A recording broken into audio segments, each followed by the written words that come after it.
Football ইতিহাসে no look গোল, no look pass, এরকম অনেক ভিডিও অ্যাভেলেবল দেখা যায় ইউটিউবে। তবে ক্রিস্টিয়ানো রোনালদো এবার যা করলেন সেটা যেন একেবারেই অন্যরকম। ক্রিস্টিয়ানো রোনালদো এমন কিছু করবে না সেটা অন্যরকম হবে না, তা তো প্রশ্নই আসে না। রোনালদো এবার যেটা করলেন সেটা হচ্ছে তিনি নো লুক ভলিতে একটা গোল করেছেন, যা ইন্টারনেট দুনিয়ায় রীতিমতো ভাইরাল হয়েছে। কিংস কাপে আল খলিজের বিপক্ষে মুখোমুখি হয়েছিল আল নাসের। এই ম্যাচে আল নাসের 3-1 গোলে পরাজিত করেছে আল খলিজকে এবং তারা পৌঁছে গেছে কিংস কাপের ফাইনালে।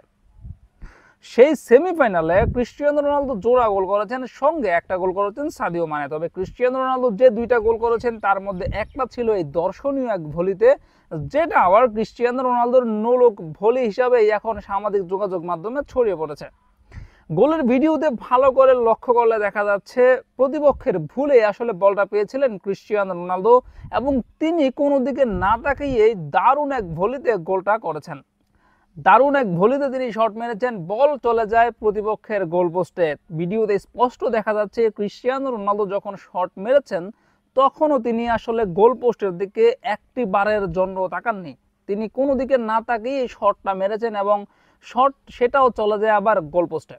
কিংস কাপের ফাইনালে এখন ক্রিস্টিয়ানো রোনালদোর আল নাসেরের সামনে রয়েছে সৌদি আরবের আরেক জায়ান্ট আল হিলাল। এই আল হিলাল প্রতিপক্ষ হওয়া মানে ক্রিস্টিয়ানো রোনালদোর শিরোপার জন্য বাধা। এবার দেখা যাক সে আল হিলালকে ক্রিস্টিয়ানো রোনালদোর আল নাসের পরাজিত করতে পারেন কিনা।